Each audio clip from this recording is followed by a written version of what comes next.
You know, there's an art to dad jokes. It's all about the timing and the groans. If your audience isn't groaning, you're doing it wrong. Welcome to the world of dad jokes, where the puns are plentiful and the laughter is abundant. It's a realm where humor meets nostalgia, where silliness reigns supreme, and where eye rolls are a badge of honor. Dad jokes, in all their glorious simplicity, are the embodiment of humor in its purest form. They are the comic equivalent of comfort food, serving up a hearty dose of laughter with a side of groans.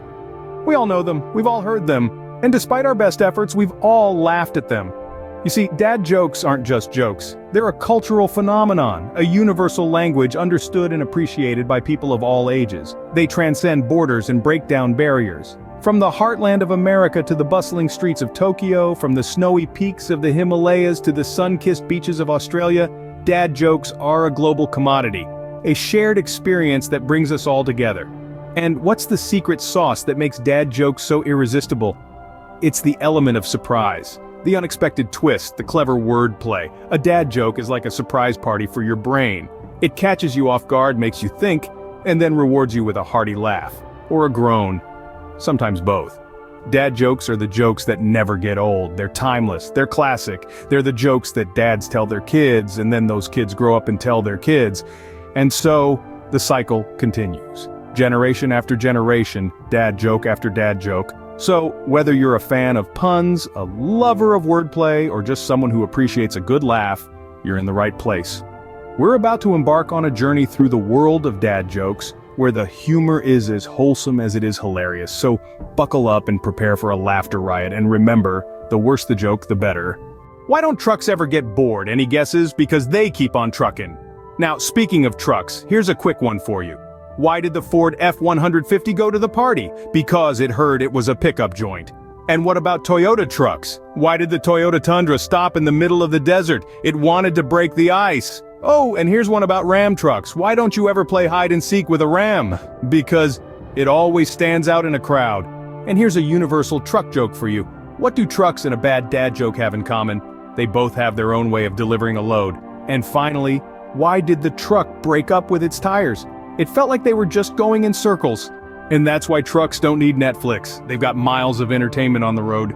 What's an insurance salesman's favorite type of music? Anyone. It's coverage bands. Now that we've set the tone, let's dive into some insurance salesman shenanigans. You know, those fine folks who always seem to promise protection from everything, including the kitchen sink. Why don't insurance salesmen ever play hide and seek? Well, good luck hiding when your job is to always find the policy loopholes. And what do you call an insurance salesman who can play the piano? An adjuster of scales, of course. Let's not forget about their favorite type of coffee. It's always full coverage, never decaf. Because let's face it, who else is going to read through all those policy documents? We've all heard of the tooth fairy, but have you heard of the insurance fairy? That's the guy who magically appears when you're trying to claim something only to tell you it's not covered. And how about their favorite sport? It's golf, obviously, because where else can they practice driving, chipping, and putting all those claims away? Ever wonder why insurance salesmen bring a ladder to work? It's to help them reach the top of their policy tree. And boy, do they love to branch out.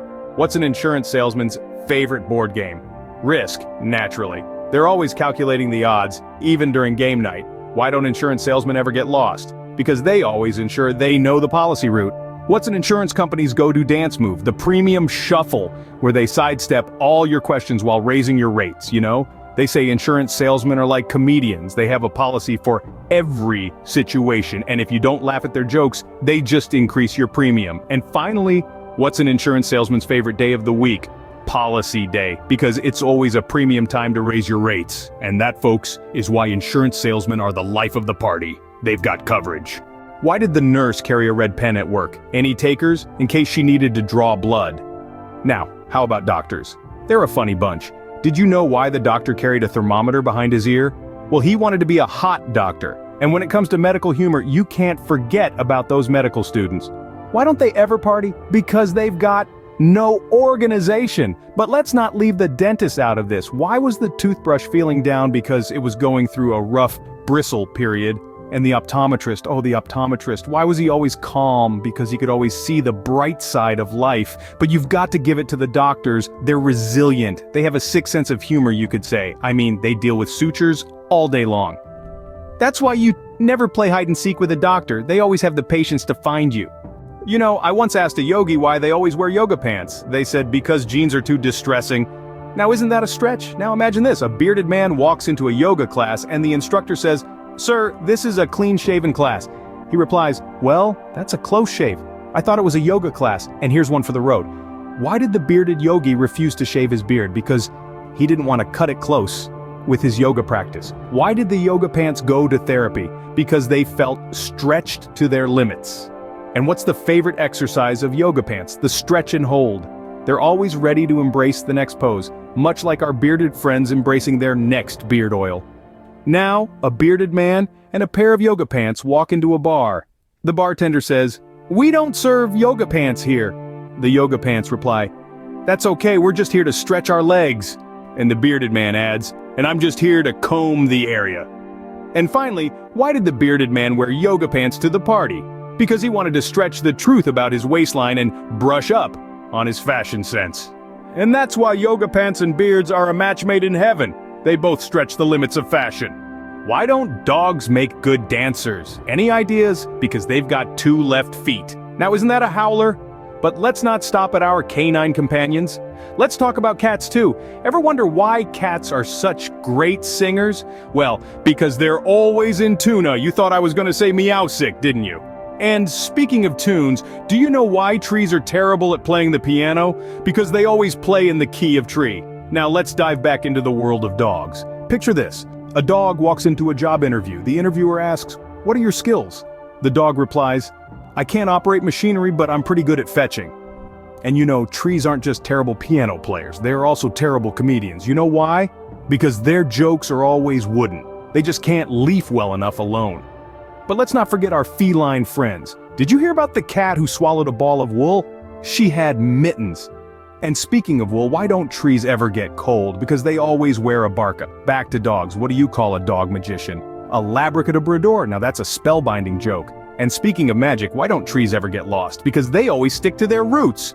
And finally, back to cats. What do you call a pile of kittens? A meountain. Now isn't that just perfect? You know, animals and trees may not be the best at dancing, singing, or telling jokes, but they sure do make us laugh. They remind us not to take life too seriously, and to find joy in the simple things. They teach us to dance like nobody's watching, sing like nobody's listening, and laugh like there's no tomorrow. And that's why dogs and cats are the best comedians. They're always positive.